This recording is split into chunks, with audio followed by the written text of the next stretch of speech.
अस्सलामुअलैकुम प्यारे दोस्तों, शिहाब भाई का सफ़र तो जारी है। आप सभी लोग शिहाब भाई के बारे में तो जानते होंगे। अगर अभी तक आप शिहाब भाई के बारे में नहीं जानते हैं तो इस वीडियो को पूरा आखिर तक ज़रूर देखिएगा। आपको उनके बारे में पूरी मालूमात हासिल हो जाएगी। दोस्तों, जैसा कि शिहाब भाई केरला से पैदल हज करने के लिए सऊदी अरबिया जा रहे हैं, उनके हौसले को देखकर लोग उनसे मोहब्बत कर रहे हैं। लोगों के दिलों में उनके लिए मोहब्बत पैदा हो चुकी है। शिहाब भाई की एक झलक देखने के लिए सबके दिलों में उनके लिए बहुत ज्यादा इज्जत है। और हो भी क्यों ना, इतना बड़ा काम जो कर रहे हैं, पैदल हज पर जाना कोई छोटी बात नहीं है, ये एक बहुत बड़ी बात है।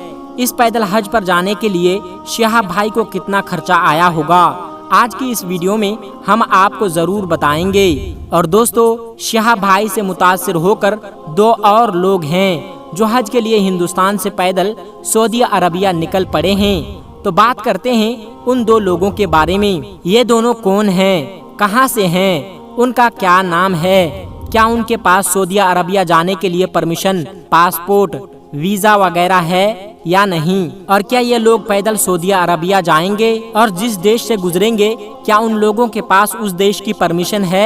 ये लोग किस तरह से पैदल हज पर जा रहे हैं और अभी तक ये लोग कहां पहुंचे हुए हैं। क्या उन लोगों के पास शिहाब भाई की तरह पूरी तैयारियां हैं, उन लोगों की नीयत क्या है। क्या ये लोग वायरल होने के लिए ऐसा कर रहे हैं या सचमुच ये लोग हज की नीयत करके पैदल हज करने के लिए निकल पड़े हैं। तो आज की इस वीडियो में हम आपको पूरी मालूमात देंगे। अब बात आती है कि शिहाब भाई पैदल हज करने के लिए जा रहे हैं तो रास्ते का खर्चा कितना आया होगा, क्योंकि उन्हें पैदल चलना है, रात में कहीं पर रुकना है, उन्हें खाना खाना है, पानी की बोतल भी लेनी होगी, पानी पीना है। तो ये चीज फ्री में तो नहीं आती है, उनके लिए पैसा देना जरूरी होता है। तो शिहाब भाई का देखा जाए तो शिहाब भाई एक दिन में 25 किलोमीटर का फासला तय करते हैं और ऊपर से उनके साथ 4 लोग और भी हैं जो उनके गांव के हैं और साथ साथ पैदल चल रहे हैं। उनके साथ में एक एम्बुलेंस भी चल रही है जिसके पेट्रोल का भी खर्चा आता होगा। तो आप इस वीडियो के साथ में बने रहिए, हम आपको सारी मालूमात देने वाले हैं। और दोस्तों, वीडियो में आगे बढ़ने से पहले आप लोगों से एक छोटी सी गुजारिश है कि इस वीडियो को एक लाइक करके चैनल को सब्सक्राइब जरूर कर लीजिएगा। दोस्तों, शिहाब भाई का ये सफर करने के लिए यानी इस सफर पर निकलने के लिए सबसे पहले परमिशन की जरूरत थी और उस परमिशन के चक्कर में उनका 1 साल चला गया, यानी उन्हें 1 साल लग गया। क्योंकि जाहिर सी बात है वो 3-4 मुल्कों से होकर गुजरेंगे तो 3-4 मुल्कों का भी वीजा लेना है, वहाँ की गवर्नमेंट से परमिशन लेनी है और सऊदी अरब की हुकूमत से भी परमिशन लेनी है, हिंदुस्तान की गवर्नमेंट से भी परमिशन लेनी है। ये सारी कागजी कार्रवाई करने के लिए उनका 1 साल इसी में लग गया। यानी हिंदुस्तान से परमिशन, पाकिस्तान, ईरान, इराक से परमिशन और कुवैत से परमिशन लेनी पड़ी। तो शिहाब भाई जितने देशों से होकर गुजरेंगे उन सब की परमिशन लेनी होगी, तो उन्हें इन सारे देशों की परमिशन लेनी होगी। अगर हमें अपने देश से दूसरे देश में जाना है तो हमें और जिस देश से जाना है वहाँ से भी परमिशन लेनी होगी, तभी हम दूसरे मुल्क में जा पाएंगे। अब यहाँ पर यह सोचना बहुत जरूरी है कि शिहाब भाई का परमिशन लेने में 1 साल का वक्त लग गया तो उनमें उनका कितना सारा खर्चा आया होगा। और ये भी पता चलता है कि शिहाब भाई हर रोज 20 से 25 किलोमीटर पैदल चलने की ट्रेनिंग किया करते थे। प्यारे दोस्तों, अगर कोई सफर पर निकलता है तो उसमें जितना पैसा खर्च होने वाला होता है या जितना उसको जरूरत होती है उतना वो ले लेता है और इतनी रकम खुद अपने पास रख लेता है।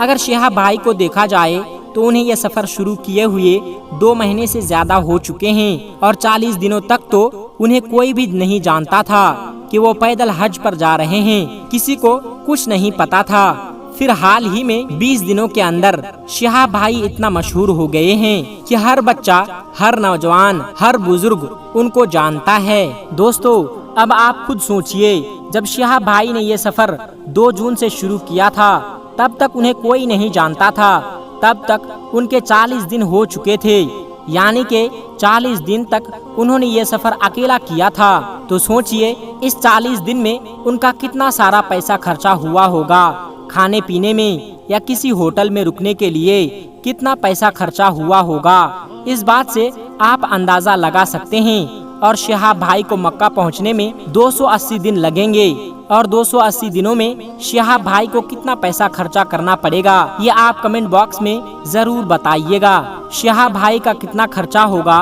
10 लाख, 50 लाख। जब कोई हवाई जहाज से हज करने के लिए जाता है तो उसका 4 से 5 लाख रुपए आराम से खर्चा हो जाता है, जो कि पैदल हज करने में जाने के लिए उससे भी ज्यादा का पैसा खर्चा होने वाला है। तो दोस्तों, ये हो गई शिहाब भाई की बात। अब हम उन लोगों के बारे में बात कर लेते हैं जो 2 और पैदल हज करने के लिए निकले हैं, जिनमें से पहले का नाम है मोहम्मद आसिफ। ये महाराष्ट्र के हैं। दोस्तों, उनकी उम्र और उनकी हालत को देखकर ऐसा नहीं लगता है कि ये पैदल सफर कर पाएंगे, वो भी सऊदी अरबिया तक, जो 8600 किलोमीटर है। उनको इतना पैदल चलना होगा। दोस्तों, रही बात शिहाब भाई की, तो शिहाब भाई एक नौजवान हट्टे कट्टे शेर की तरह हैं और यहाँ शिहाब भाई ने पैदल चलने की ट्रेनिंग कर रखी है और शिहाब भाई हज पर चलने के लिए पहले से ही उसकी ट्रेनिंग कर रहे थे। वो हर दिन 20 से 25 किलोमीटर चला करते थे।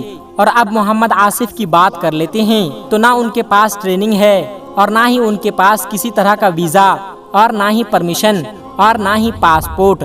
यानी कि दोस्तों, एक वीडियो में उन्होंने खुद बताया है कि मेरे पास कुछ भी नहीं है, मैं पैदल हज करने के लिए निकला हूँ, पीछे से वीजा आ जाएगा। दोस्तों, अब बात करते हैं जब उनके पास कोई परमिशन वीजा नहीं है और ना ही उनके पास कोई पासपोर्ट है। दोस्तों, हम आपको बता दें कि जब ये हिंदुस्तान से गुजर रहे होंगे, या तो उन्हें बीच रास्ते में पुलिस पकड़ लेगी और उनको सजा भी हो सकती है, या तो अगर बीच रास्ते में पुलिस नहीं पकड़ती है तो जब ये हिंदुस्तान होते हुए पाकिस्तान की तरफ जाएंगे, जब ये वाघा बॉर्डर पर पहुंचेंगे तो वहां पर जो मिलिट्री होती है उन्हें वहीं पर रोक देगी और फिर से उन्हें वापस हिंदुस्तान की तरफ भेज देंगे, या तो उन्हें कोई सजा भी हो सकती है। क्योंकि दोस्तों, जिस तरह से शिहाब भाई ने अपनी तैयारियां की थी, जिसके लिए उन्होंने 1 साल पहले से ही हिंदुस्तान गवर्नमेंट से, फॉरेन अफेयर मिनिस्टर से परमिशन लिया था और दूसरे देशों से जैसे कि पाकिस्तान, ईरान, इराक,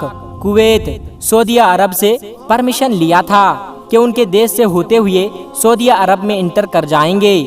अब बात करते हैं मोहम्मद आसिफ भाई की, तो उनके पास ना कोई परमिशन है और ना ही कोई वीज़ा है।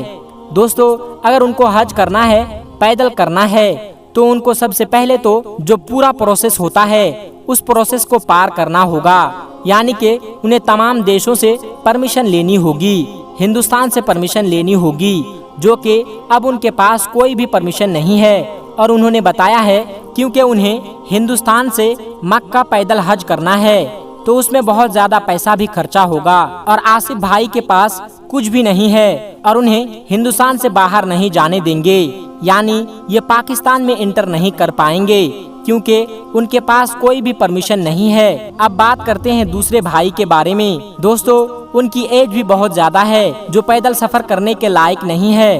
बेशक ताकत देने वाला अल्लाह ही है, हर शय को ताकत देता है, लेकिन दोस्तों उनके पास भी ना तो वीजा है और ना ही पासपोर्ट और ना ही कोई परमिशन। तो अब ये भी किस तरह से पैदल हज पर जा सकते हैं, जबकि उनके पास भी ना तो गवर्नमेंट की परमिशन है और ना ही उनके पास वीजा और पासपोर्ट है और किसी भी देशों की परमिशन नहीं है, जैसे कि पाकिस्तान, ईरान, इराक। तो उनके पास भी कोई परमिशन नहीं है। तो उनके साथ भी वही होगा जो मोहम्मद आसिफ भाई के साथ होगा, यानी जब जाएंगे हज करने के लिए तो उनको हिंदुस्तान में ही रोक लिया जाएगा, या तो उनको भी बीच रास्ते में पुलिस पकड़ लेगी और उन पर कोई कार्रवाई करेगी।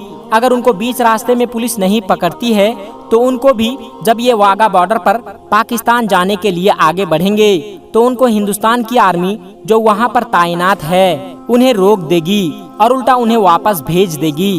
तो दोस्तों, अब बात रही उन लोगों की नीयत की। तो दोस्तों देखिए, किसी की नीयत कोई नहीं जानता कि उसके दिल में क्या चल रहा है।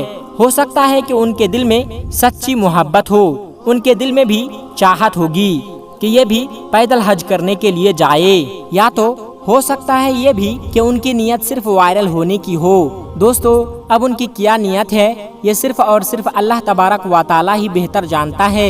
लेकिन दोस्तों अगर जिसको पैदल हज करने के लिए जाना है तो एक प्रोसेस होता है कि तमाम देशों की परमिशन लेनी होती है, हिंदुस्तान की परमिशन लेनी होती है, पूरी तैयारी करनी होती है, कानूनी कार्रवाई करनी होती है, कागजी कार्रवाई करनी होती है। फिर उसके बाद ही आप पैदल हज करने जा सकते हैं और उसके लिए आपको ट्रेनिंग की भी ज़रूरत होगी। दोस्तों ऐसा नहीं है कि कोई भी शख्स उठे और बैग उठाए और हज के लिए निकल पड़े। दोस्तों ऐसा बिल्कुल भी नहीं है। जो प्रोसेस है उस प्रोसेस को पूरा करना होगा, उसके बाद ही आप हज के लिए जा सकते हैं। तो दोस्तों अगर आप पैदल हज करने के लिए जाना चाहते हैं तो आप इस प्रोसेस को पूरा कीजिए, उसके बाद ही हज पर जाने के लिए पैदल निकले और इस तरह से आप पैदल हरगिज ना निकले। दोस्तों आपको इसके बारे में क्या कहना है कमेंट बॉक्स में ज़रूर बताइएगा। मिलते हैं एक फिर नई वीडियो के साथ, तब तक के लिए अस्सलामु अलैकुम व रहमतुल्लाहि व बरकातुहू।